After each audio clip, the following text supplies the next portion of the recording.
Hello, नमस्कार और आदाब सब दोस्तों को आपके अपने दोस्त और गाइड इरफान की तरफ से एक बार फिर आपके साथ हूं आपके अपने चैनल एस्ट्रो एश्योरेंस से। उन सवालों में जो मुझसे कम पूछे जाते हैं उनमें से एक है हमारे कर्म के बारे में। जिंदगी का मकसद क्या है, मैं कौन सा कर्म ऋण लेकर आया हूँ, मेरा कर्म बोझ क्या है, इस जन्म का कर्म क्या है, मैं इस दुनिया में आया हूँ तो करूँ क्या, मेरा बड़ा लक्ष्य क्या है जिसके लिए मैं इस दुनिया में हूँ, मुझे क्या करना चाहिए, मुझे किस पर फोकस करना चाहिए। तो बहुत सारे सवाल कर्म, कर्म ऋण और कर्मबोझ से जुड़े हैं जो आप लेकर चल रहे हैं, पूर्व पुण्य वगैरह। और मैंने कर्म, कर्म ऋण और कर्मबोझ पर बहुत सारे वीडियो बनाए हैं जो आप लेकर चल रहे हैं, आपकी एनर्जीज से कनेक्टेड और बाकी सब।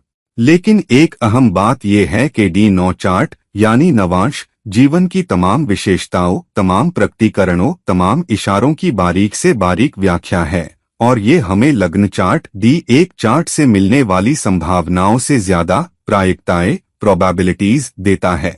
और अगर D9 चार्ट प्रायिकताओं के बारे में है यानी वो जो होने की अधिक संभावना हो, तो D9 चार्ट नवांश चार्ट हमें हमारे कर्म ऋण और हमारे कर्मबोझ के बारे में क्या बताता है।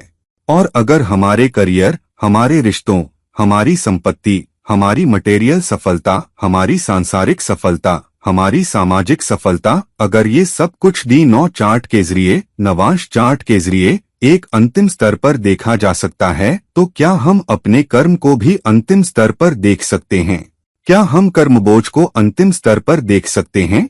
क्या हम कर्म ऋण को अंतिम स्तर पर देख सकते हैं? और क्या हम इसके बारे में कुछ कर सकते हैं? क्या हमारे D9 चार्ट, हमारे नवांश चार्ट के जरिए कोई इशारे हैं कि हमें क्या करना है, हमारी जिंदगी का बड़ा मकसद क्या है, हमारे लक्ष्य क्या हैं, और हम इस दुनिया में करना क्या चाहते हैं, और हम अपने कर्म को कैसे जीते हैं, और अपना कर्मबोझ कैसे उतारते हैं, अपना कर्म ऋण कैसे चुकाते हैं। तो जब हम D9 चार्ट को देखते हैं, D9 चार्ट हमारे कर्म का, हमारे कर्म ऋण का भी एक जीता जागता सबूत है। और कई बार जब हम इसे मटेरियल लाभ के नजरिए से देखते हैं, क्योंकि हम पहले यही करते हैं, तो ये भी जरूरी है कि हम उस कर्म को भी देखें जिसे हमें जीना है, उन कर्म ऋणों को जिन्हें हमें चुकाना है, और उस कर्मबोझ को जिसे हमें उतारना है। तो हम अपने D9 चार्ट, नवांश चार्ट के जरिए कर्म, कर्म ऋण और कर्मबोझ को कैसे देखें? सबसे पहले D1 चार्ट, लग्न चार्ट, वो खास डिग्री जिस पर हमारा लग्न होता है, उस खास साइन की खास डिग्री जो लग्न है, और उस नवांश के आधार पर वो D9 चार्ट में लग्न बन जाता है। तो उस सटीक डिग्री की, उस सटीक नवांश की और उस साइन की जो उस नवांश को रखता है, बारीक व्याख्या, वो D9 चार्ट में, नवांश चार्ट में लग्न बन जाता है। अब मैंने पहले ही एक वीडियो बनाया है कि हम किसी खास लग्न में क्यों पैदा होते हैं, खास तौर पर हमारे D9 चार्ट से, नवांश चार्ट से जुड़कर, और इसका क्या मतलब है अगर ये हमारी जिंदगी की अंतिम व्याख्या है।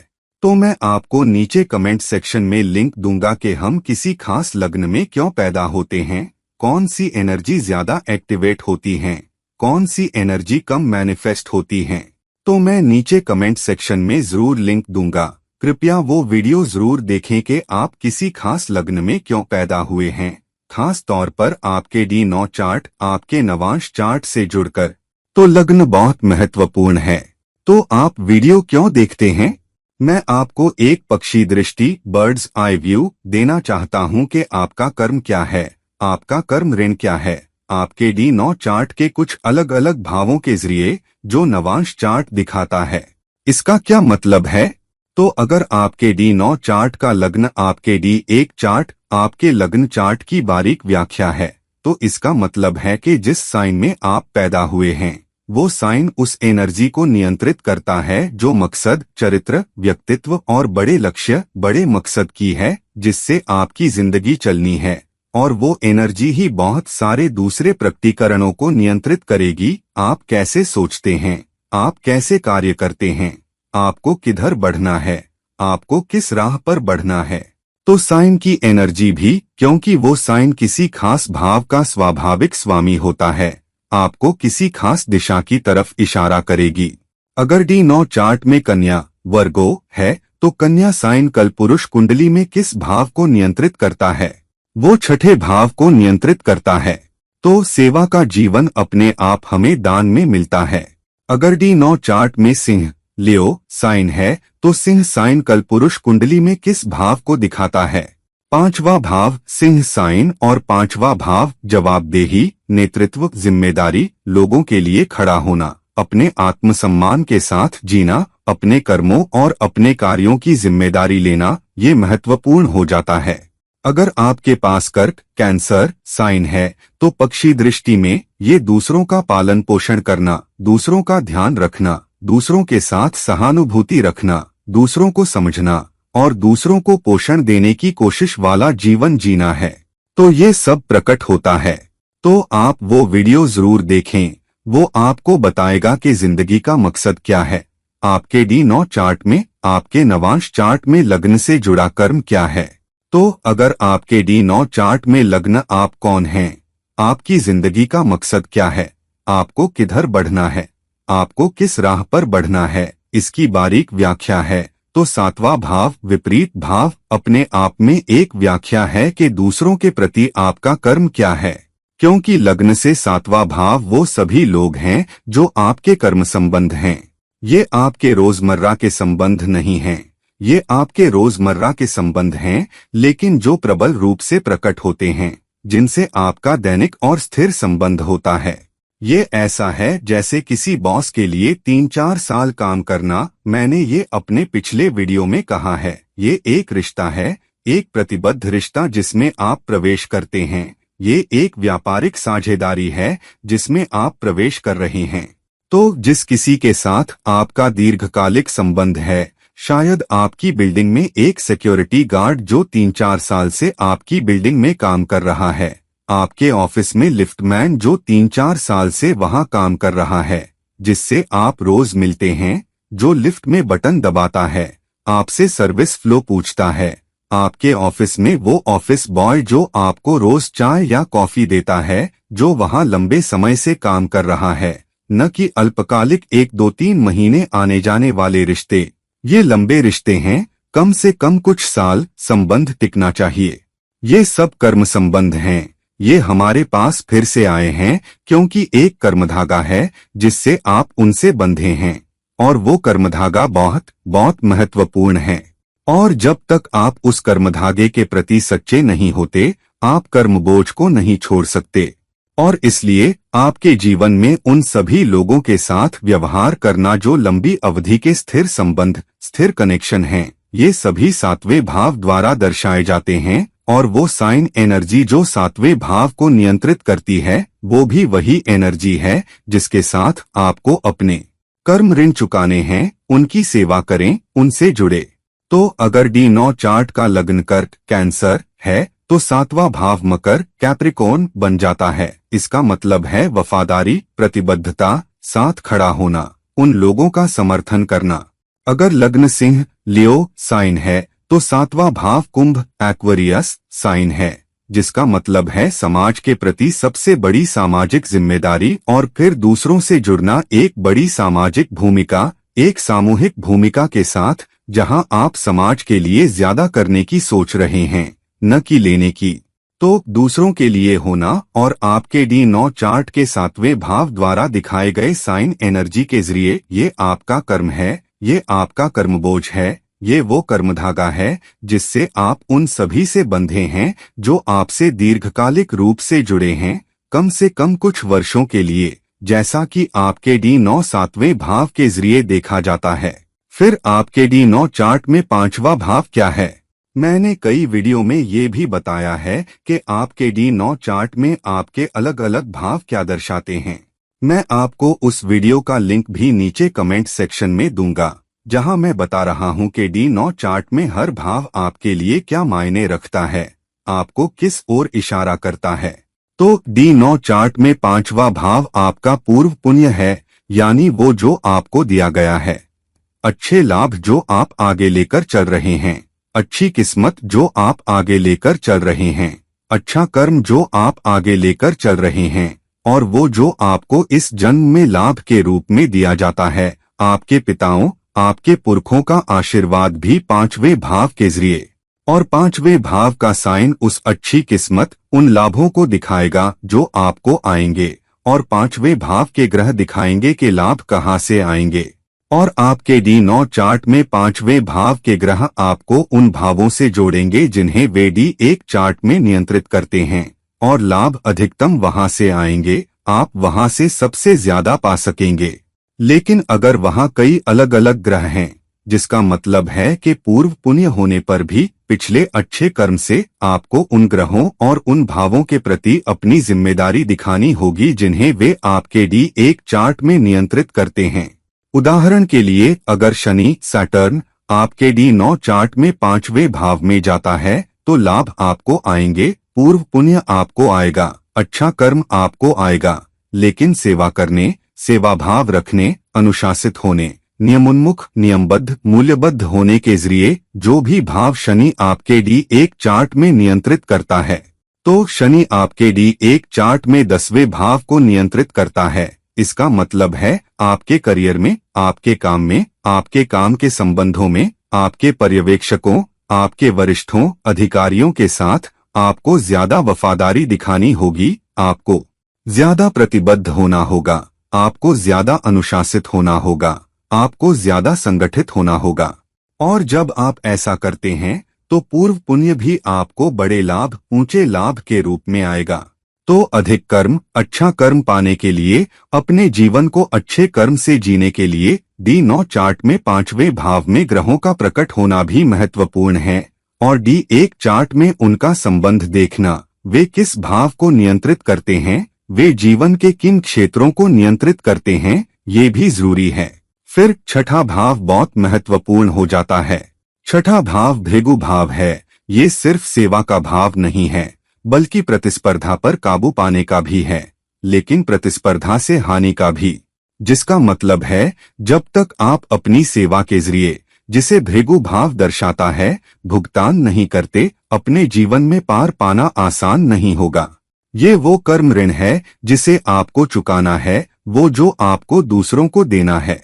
तो छठे भाव द्वारा दिखाए गए साइन के जरिए सेवा करके, अगर छठे भाव में ग्रह हैं तो वे आपके D1 चार्ट से जुड़े हुए किस भाव को नियंत्रित करते हैं, आपको वहां प्रकट होना है, आपको वहां सेवा करनी है, आपको वहां अपना सब कुछ देना है, आपको वहां अपना सब कुछ खोना भी है, लेकिन आप वहां अपना सब कुछ जीतेंगे भी, खास तौर पर कर्मिक स्तर पर। और ये आपका कर्म ऋण है जो आपके छठे भाव से जुड़ा है, वो कर्म सेवा जो आपको करनी है, वो कर्म बोझ जो आप लेकर चल रहे हैं, वो कर्मभार जो आप लेकर चल रहे हैं, वो सातवें भाव के कर्मधागे के साथ है। और अच्छे लाभ, अच्छा पूर्व पुण्य जो आप लेकर चल रहे हैं, वो पांचवें भाव के जरिए है। जबकि आपके लिए जिम्मेदारियां, आप अपने आप को कैसे संभालेंगे, आपकी जिंदगी का मकसद क्या है, ये सब लग्न के जरिए है। फिर नौवां भाव क्या है? नौवां भाव न केवल D1 चार्ट में बल्कि D9 चार्ट में भी लाभ का सबसे ऊंचा भाव है। तो D9 चार्ट में ये आपको सफलता की सबसे बड़ी प्रायिकता देता है, आपको सफलता की ओर इशारा करता है। लेकिन उच्च शिक्षा के जरिए भी आपके जीवन का सबसे बड़ा कर्मिक लाभ उन कर्मिक सबकों के जरिए है जो आप उन परिस्थितियों से सीख रहे हैं जिनका आप सामना करते हैं। गुरुओं के आशीर्वाद के जरिए, पिताओं के आशीर्वाद के जरिए, पिताओं और गुरुओं की शिक्षाएं, सीख, आपके जीवन के सभी वरिष्ठ लोग, वे सभी परिस्थितियां जो आपको समझदार बनाएंगी, जो आपको अधिक विद्वान, अधिक जानकार, अधिक अनुभवी बनाएंगी, ये सब आप जानते हैं। आपको आपके सीखने, परिस्थितियों और जीवन के अनुभवों के जरिए जुड़ेंगे। तो नौवां भाव आपको अपने कर्म को सुधारने, अपने कर्म से, अच्छे कर्म से जीने के लिए दिया गया है। लेकिन सीखने, आशीर्वाद, शिक्षाओं, अनुभवों और उन परिस्थितियों के जरिए भी जिनसे आप जीवन में गुजरते हैं, अपने कर्म को सुधारने के लिए भी। फिर 12वां भाव क्या है? 12वां भाव आध्यात्मिक उपलब्धि का सबसे ऊंचा रूप है। सबसे ऊंचा आध्यात्मिक इसलिए 12वें भाव को हानि का भाव भी कहा जाता है, क्योंकि ये मटेरियल हानि है लेकिन आध्यात्मिक लाभ है। इसलिए 12वें भाव को हानि का भाव, व्यर्थता का भाव कहा जाता है।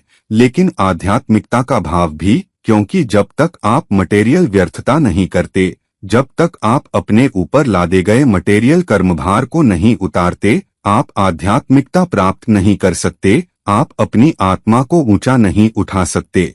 एक उर्दू शायर है, उनका नाम इकबाल है, अल्लामा इकबाल, जिसका मतलब बहुत विद्वान शिक्षक, और उन्होंने एक उर्दू किताब लिखी उर्दू ज़बान में, और उन्होंने लिखा है, ताहिरे लाहौती, उस रिस्क से मौत अच्छी जिस रिस्क से आती है परवाज में कोताही, जिसका मतलब है कि वो मटेरियल लाभ, वो भोजन, वो पोषण, वो सांसारिक पोषण जो आपको ऊंचा उड़ने न दे, उस मटेरियल लाभ को पाने से मरना बेहतर है, उन मटेरियल उपलब्धियों को पाने से जो आपको अपने आप को उच्चतम स्तरों तक न उठाने दें। और यहाँ प्रकटीकरण आध्यात्मिक स्तर है, जिसका मतलब है कि जब तक आप मटेरियल स्तरों को साझा नहीं करते, जब तक आप अपने ऊपर लादे गए मटेरियल बोझ को, मटेरियल सामान को अधिक दान धर्म, दानोन्मुख होने के जरिए साझा नहीं करते, तब तक आपकी आध्यात्मिक उन्नति संभव नहीं होगी, आपकी आध्यात्मिक उन्नति ऊंची नहीं होगी, क्योंकि मटेरियल सफलता, मटेरियल उपलब्धि का बहुत बोझ अभी भी आपकी आत्मा पर है, या आप इसे दूसरों के साथ बांटने को तैयार नहीं हैं, दूसरों को देने को तैयार नहीं हैं, क्योंकि आपके मटेरियल लाभ सिर्फ आपके लिए नहीं हैं, आप कर्म के जरिए, राशि के जरिए एक स्रोत हैं, न कि केवल अपने आप को बल्कि दूसरों को भी देने के लिए। और सबसे बड़ी आध्यात्मिक उन्नति आप सबसे ज्यादा देकर प्राप्त करते हैं, क्योंकि जब आप कब्र में जाते हैं तो हम खाली हाथ जाते हैं। जब सिकंदर आजम, अलेक्जेंडर द ग्रेट, दुनिया का विजेता, दुनिया को हराने वाला, उसने ये दंतकथा कही, मुझे नहीं पता कितनी सच है, उसने कहा, जब मुझे दफनाया जाए तो मेरे हाथ कब्र के बाहर रखना। तो जब उसके सेनापतियों ने उससे पूछा क्यों, तो उसने कहा, ताकि लोग जाने के पूरी दुनिया पाने के बावजूद जब मैं गया तो मैं खाली हाथ गया। तो अगर आप सबसे ऊंची आध्यात्मिक उन्नति चाहते हैं तो कोशिश करें कि खाली हाथ जाएं, कोशिश करें कि दूसरों के लिए सबसे ज्यादा छोड़ जाएं, न कि केवल अपने परिवार के लिए बल्कि उनके लिए जो सच में जरूरतमंद हैं, जो सच में मटेरियल अर्थों में विश्वास रखते हैं। तो दोस्तों, इस तरह आपको अपने D9 चार्ट के उन महत्वपूर्ण भावों को देखना चाहिए, चाहे वो लग्न हो, चाहे 7वां भाव हो, चाहे 5वां भाव हो, चाहे 6ठा भाव हो, चाहे 9वां भाव हो, और चाहे 12वां भाव हो। ये सभी आपके कर्म के अलग अलग धागों, आपके कर्म ऋण के अलग अलग धागों, आपके कर्म बोझ के अलग अलग धागों से प्रबल रूप से जुड़े हैं। जब तक आप उन्हें बहुत अच्छी तरह समझ लेते हैं, साइन की एनर्जी अच्छी तरह, उनमें रखे ग्रह अच्छी तरह, आप अपने कर्म को इनसे जुड़ा समझ लेते हैं, और आप अच्छा कर्म जीने, अच्छा कर्म करने, अपना कर्म बोझ उतारने और अपना कर्म ऋण चुकाने के लिए तैयार हो जाते हैं। जब तक आप ऐसा नहीं करते, आध्यात्मिक उन्नति, आध्यात्मिक मुक्ति अधिक कठिन होगी या पाना असंभव होगा। तो दोस्तों, इस वीडियो को लाइक करें, इस वीडियो को शेयर करें, और अगर आप मुझसे व्यक्तिगत परामर्श चाहते हैं तो कृपया मुझसे संपर्क करें, लिंक नीचे दिया गया है। किसी और वक्त किसी और वीडियो के साथ ये आपके दोस्त और गाइड इरफान आपसे विदा लेते हैं। नमस्कार, आपका बहुत शुक्रिया।